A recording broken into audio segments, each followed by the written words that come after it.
Trade is now being used as a weapon against a number of countries in the world.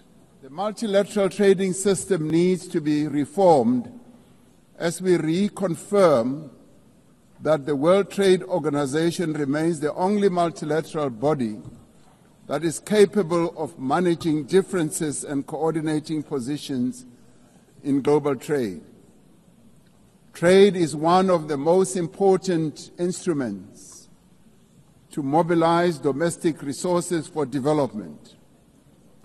It is concerning that geopolitical shocks and unprecedented trade policy volatility are destabilizing the global economy and jeopardizing a critical source of development finance. In fact, trade is now being used as a weapon against a number of countries in the world.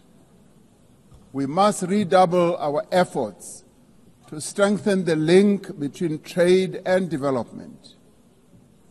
Unilateral trade practices and economic cohesion have a detrimental impact on many nations. This includes the economic embargo against Cuba, which has caused untold damage to the country's economy over the years. This unfair embargo must be lifted, and we want it lifted sooner rather than later.